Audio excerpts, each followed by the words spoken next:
Okay, so looking at graph A, what kind of discontinuity do you think we have in A? Is that a jump? Is it removable, or is it an infinite? It's a removable, okay? Notice how it looks like a hole in the graph. Whenever you see that, where it's just a hole, but the way I think about a jump is if you're walking on the graph and you can just step over the hole. You don't have to jump. Like it's just a step over. It's just a place in a line where there is a hole. So you have to identify the discontinuity, which for this one is a removable. And where does it occur at? At x equals what? At x equals 2. All right, go ahead and do graph B. Identify what kind of discontinuity you think it is. And then also identify where it's located. Here you go, Josh. Sorry. I'm going to give this to you.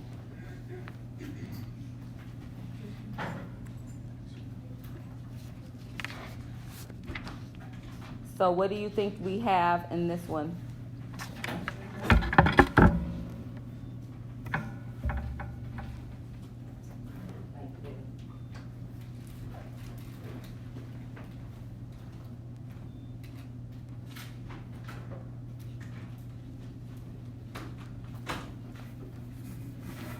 All right. The second one is a jump because, again, so you're walking, you have a graph. The graph comes to a stop, and then there is a jump in the y value. There is a big jump in the y value, and then it continues. So that's a jump. And where does that occur at x equals what? At x equals 0.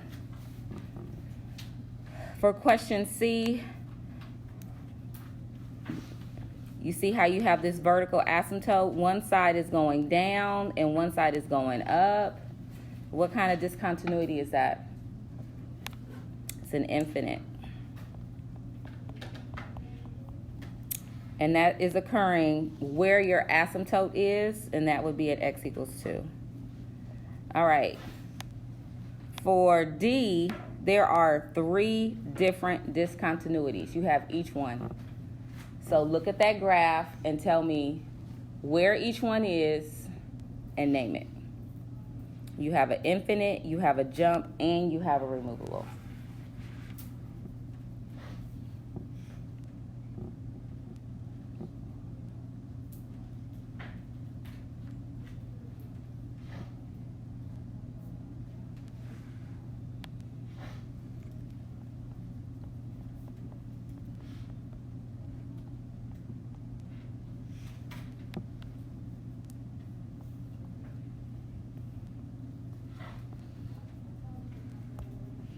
So where is your infinite at? At x equals what? Ooh, it's busy today. Okay. So where's your infinite located? At -4. So do you see right here? You have this vertical asymptote. So this vertical asymptote is at x equals -4. That would be your infinite. And then where is the jump? So the jump right here, this is called a jump. You see how there is a big change in your y value. The y value changes. That's called a jump. Where does that occur at x equals what? 2. And then there's a hole in the graph also, right here. That's a removable. And that's at x equals what? Okay. All right, go ahead and try to do E and F by yourself. That one also has, this one has a lot. I see an infinite, I see 2 removables, and I see 1 jump.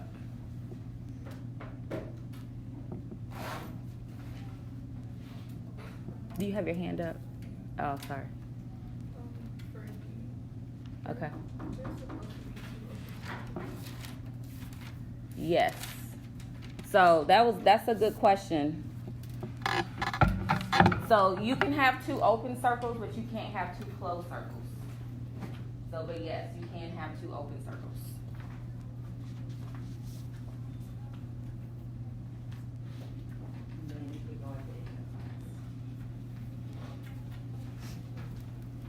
So, and I'm glad that that was noticed. I want you to, let's go back to D real quick.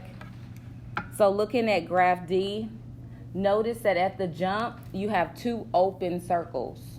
You can have two open circles. So that means that at x equals 2, we don't have a y value. There is no y value. Okay? But what you can't have is two different y values at a point.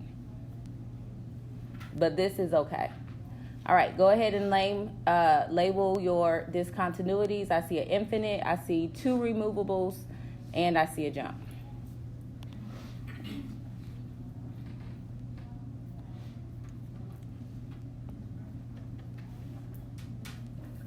Wait 1 second.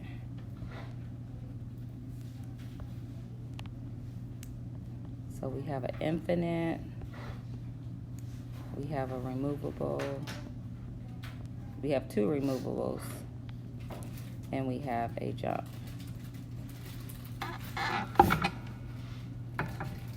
So you should have had that glued down yesterday, this picture.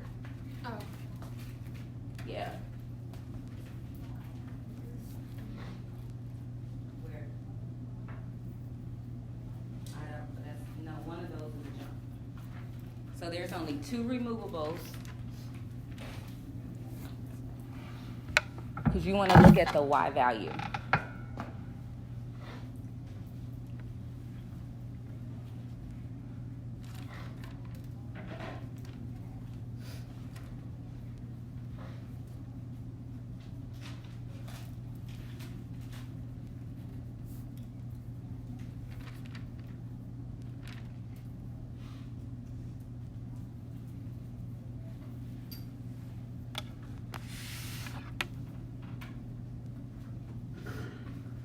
So here, where's your infinite located?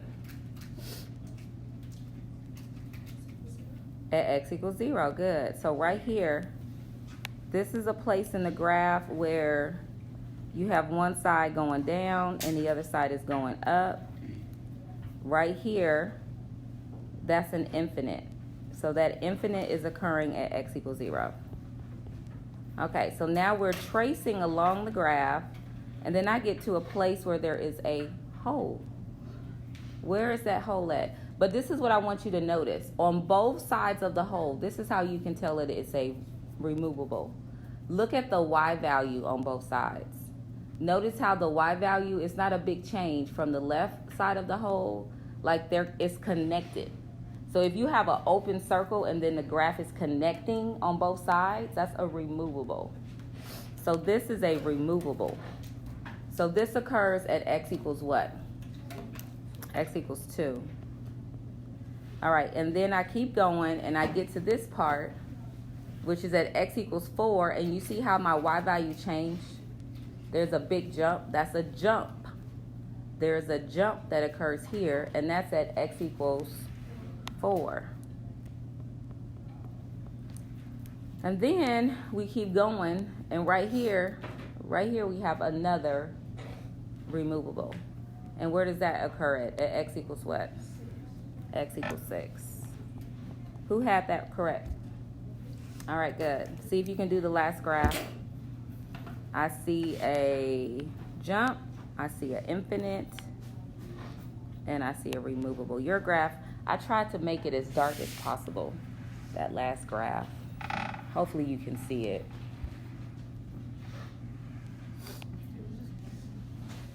I'm sorry, what'd you say?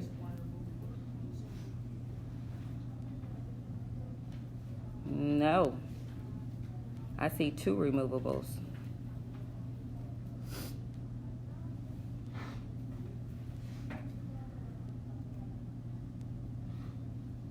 And again, your picture, I really tried to like zoom it out and make it big. You may not be able to see it. Yeah, you can see it, but it's really small. make it bigger. Let's see if I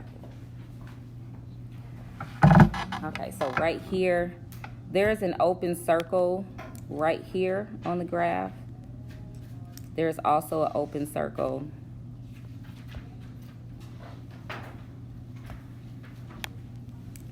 so right here there's an open circle, and there's an open circle right here.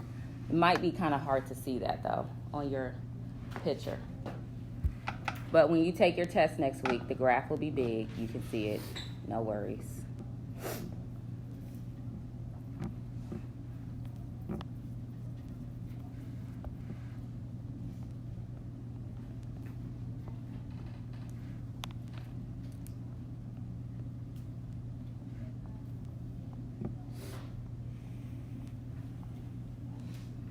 Okay, so coming along the graph, we get to this point. Notice that there is a change in our y values. So what kind of discontinuity is this? That's a jump. And where does that occur at x equals what? Okay. Then, which it might be kind of hard for you to see it, there is a hole at x equals 1. Which again, your graph, it might be hard for you to make that out. There's a hole at x equals 1, and if you draw, you can actually draw a dashed line at 2. It's like an invisible vertical line that the graph is not going through. That's an infinite. And that's at x equals 2. And then you have another hole right here. And that is x equals what? 1, 2, 3, 4, 5, 6, 7, 8. That's at x equals 8.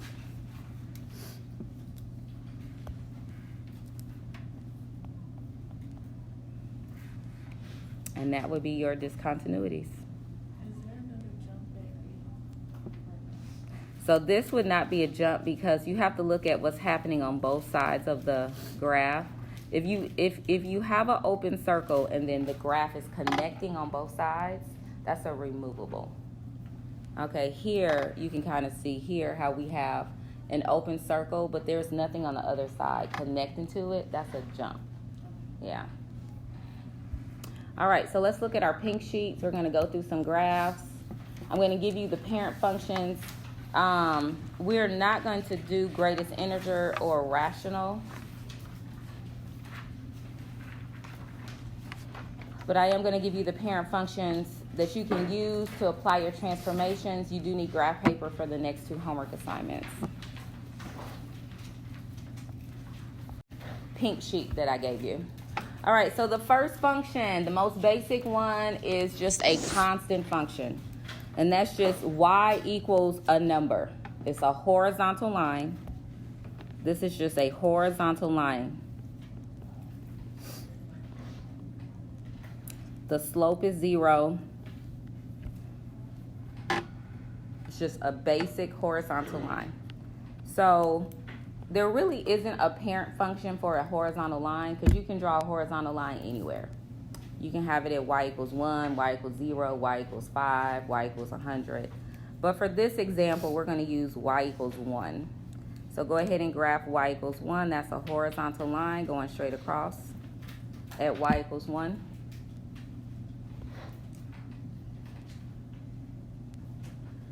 The domain, because this graph does stretch left and right, your domain is all real numbers, or negative infinity to infinity.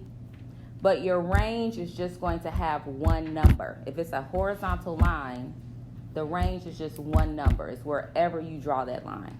In this example, where do we draw that line? What is the y value? 1. So whenever you have a single number, you want to make these fancy brackets.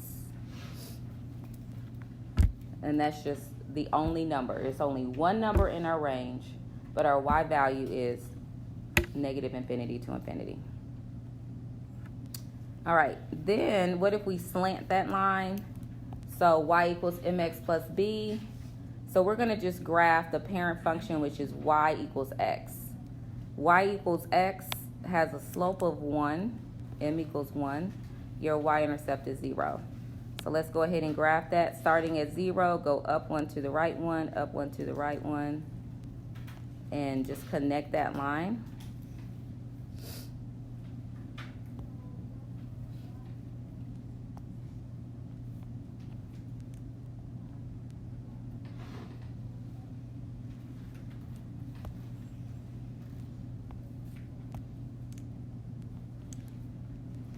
All linear functions that don't have a slope of 0. So if it's not a horizontal line, if it's a line with a slant to it, your domain and range is all real numbers.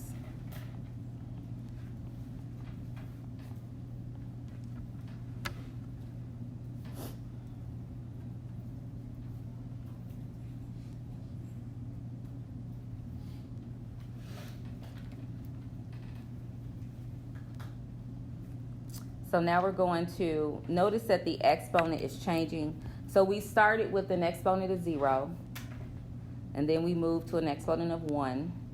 The next one is the exponent of 2, which we call a quadratic. So let's go ahead. I'm going to give you the parent table for a quadratic off to the side. We'll just use -2, -1, 0, 1, and 2. And you're going to square. So you're going to take your x values and square them to get your y values. What is -2 squared? Positive or -4? +4. What's -1 squared? 1. What's 0 squared? 1 squared. 2 squared. Go ahead and graph these 5 points.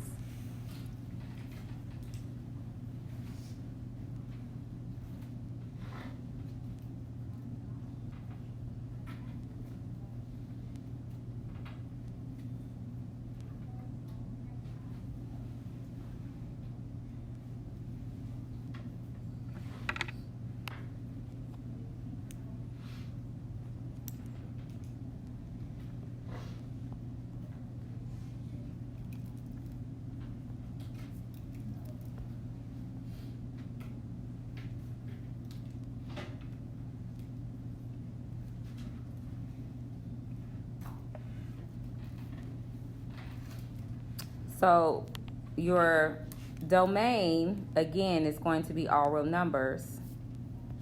Your range is going to change, okay?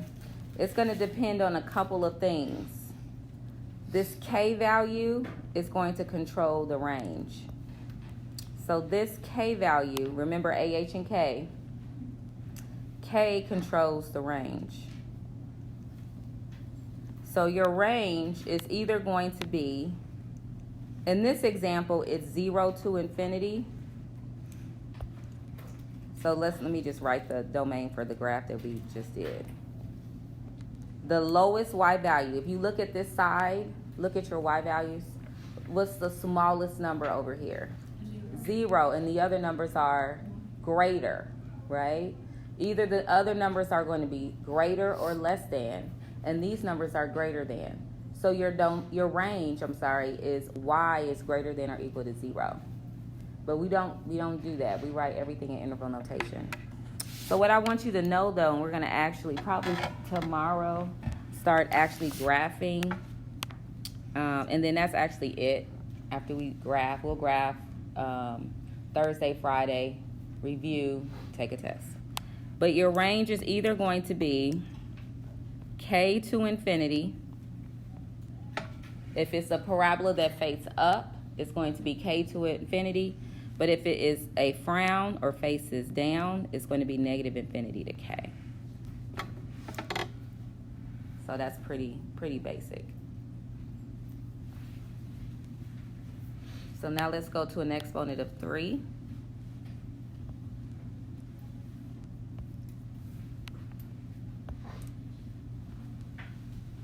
Using the same 5x values, now you're going to multiply them 3 times.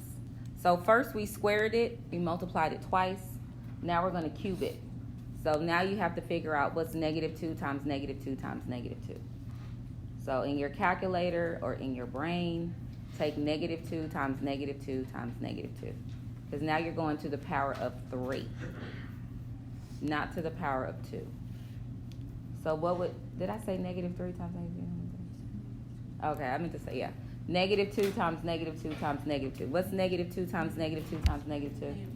Negative 8. Our graph isn't big enough to graph that piece, but we'll just leave it there. What's negative 1 times negative 1 times negative 1?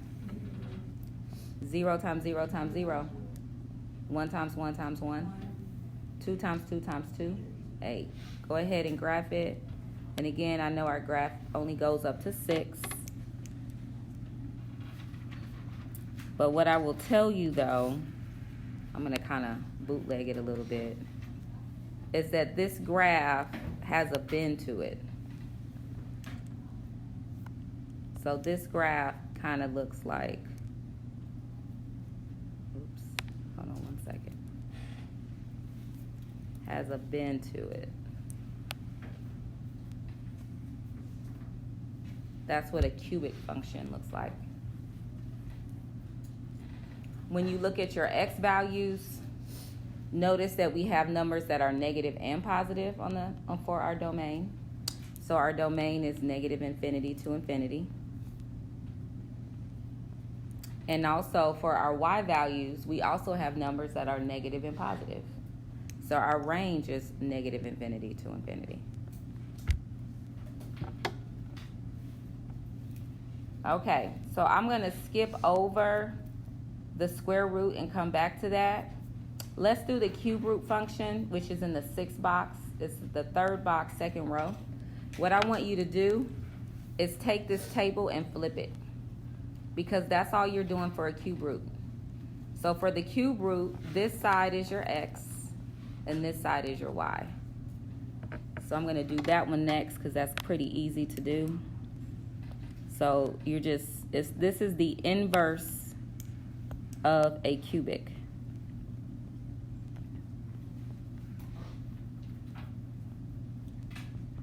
An inverse means you switch x and y. So all I'm doing is taking that table that we created and I'm flipping it.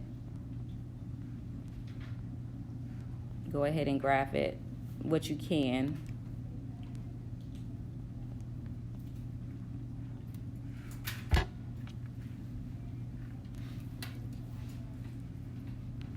And this one also has the same domain and range as the cubic.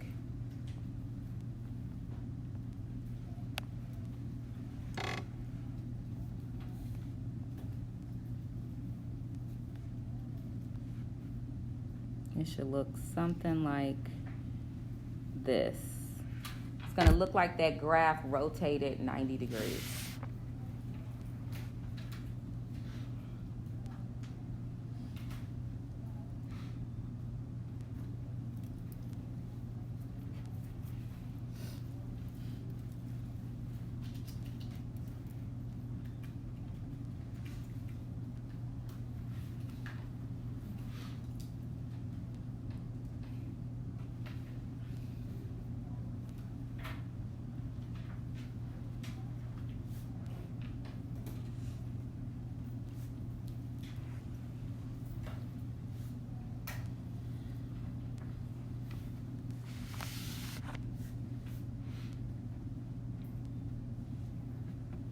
Any questions about the cubic or the cube root?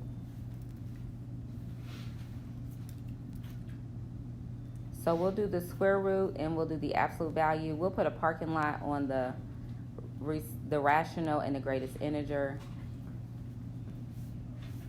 But these 7 functions are the primary functions that you should know how to graph. All right, for a square root function, because we can take the cube root of a negative, like you can take the cube root of negative 8 and the cube root of negative 1. But for a square root, we are limited. We can only take the square root of numbers that are positive. So to keep it simple, the parent table, I'll put the parent table off I'll put it in the middle. Hold on. Let me take this off. Okay, so your parent table for your square root, we're going to just use perfect squares. So I'm going to do 0, 1, 4, 9. so that we don't have to deal with decimals. Because if you do 0, 1, 2, 3, I mean, then we would have decimals, because the square root of 2 is a decimal and the square root of 3 is a decimal. So for a square root, it only makes sense to use perfect squares. What's the square root of 0?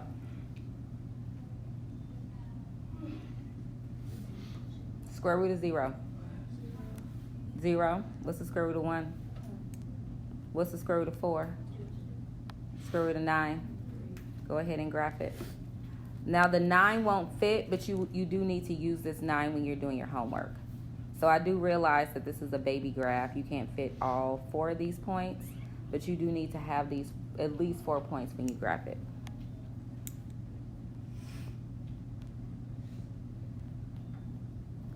So this is going to look something like that. This one looks like an eyebrow. It's just a piece of a parabola. It's half of a parabola turned sideways. And it's really important because you can't take the square root of 0, anything less than 0. This does not have a domain or range of all real numbers. Your domain, if you look at your x's, we start at 0 and it goes up. So your domain would be bracket 0 to infinity. And so is your range. Your domain and range is bracket 0 to infinity. So what I do want you to write is that your domain is going to change, but generally the rule for your domain is either h to infinity or negative infinity to h. And for your range, it's the same as your quadratic. It's k to infinity or negative infinity to k.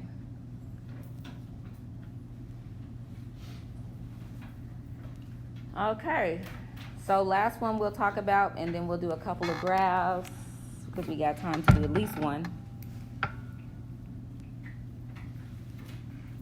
The last one we'll talk about today is the absolute value. So I will come back to this tomorrow, but for today I only want to do this one, and then we'll end with that. So now we're taking the absolute value. So let's make our t-chart. And just to keep it simple, we'll use the same 5 x values. But now you're taking the absolute value of each number. You're not squaring it. You're just taking the absolute value. So how far away is negative 2 from 0? Just 2. The absolute value of negative 2 is 2. The absolute value of negative 1 is 1. The absolute value of 0 is 0. The absolute value of 1 is 1. And the absolute value of 2 is 2. Absolute value is distance. That's what that is. And because it's distance, it's always positive. So this graph looks very similar to a parabola, but it's not a U, it's a V. So let's go ahead and plot our points.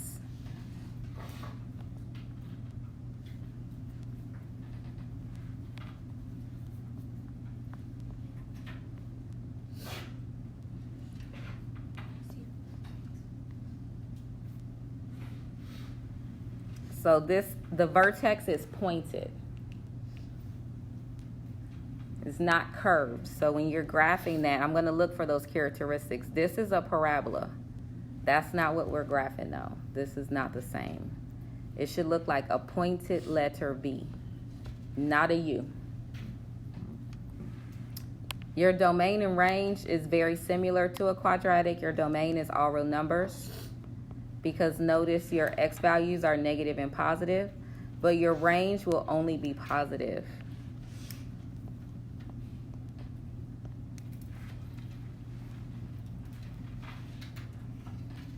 Okay, so I want to do one graph.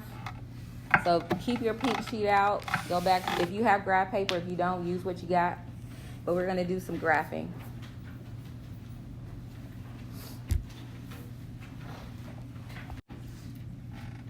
So the first thing we need to figure out is which parent table am I using? Is this a constant? Is it a linear? Is it a quadratic? Is it a cubic? Is it a square root? What kind of function is this? That's your first question. What kind of function is it? A quadratic. So let's write down the parent table that we wrote.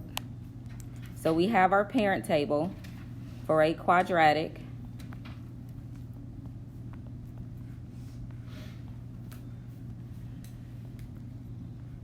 And now we're going to apply our transformations. So looking at your pink sheet, notice that the transformation form for each function is there. Hold on one second. I want to pull that up. So for our quadratic right here, this is our table that we're using. And then you see at the top how we have our parent function. So the number in front, not the parent, the transformation form. The number in front is A. H is always inside of the parentheses, but you have to flip it, which is why there's a minus sign right there. And then there's a K. So looking at that, let's identify A, H, and K. These go really fast. So what is the A value in this function? A is -3. What is H? Not positive 1. You always flip the sign. H would be what? And what's K? -2. So when you compare this to the function, because A is -3, that's going to cause it to reflect down.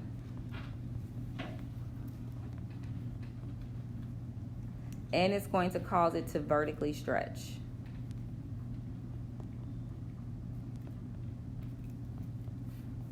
So those two things are going to happen because of the A value.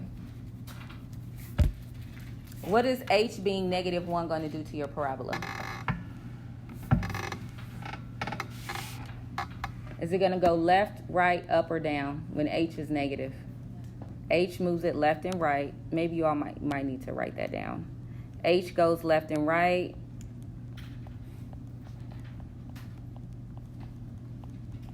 K moves up and down. So because H is -1, it's actually going to go to the left one. And because K is -2, it's going to move down too. All right, so pick up your calculators. Whenever you apply your transformations, it's very simple. It's always H plus X, Y times A plus K. So in this example, because H is -1, you're going to add -1 all the way down. So you're adding -1, adding -1. You're adding H to your parent. And then you're taking your Y values, multiplying them by A, which is -3, and you're adding -2. So pick up your calculators and create your new table.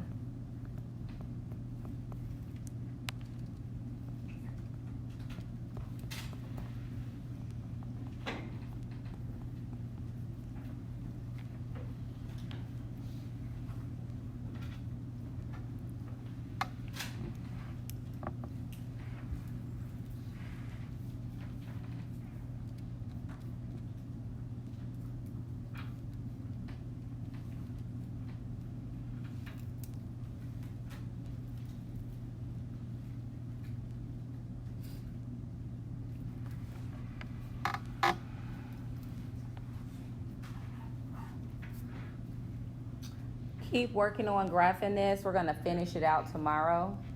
But create your table, graph it, and then we'll do domain and range tomorrow. And this is what we're going to do the next couple. We're just graphing. So if you don't have graph paper, I recommend you try to pick up some so you have it. You do need it for the homework.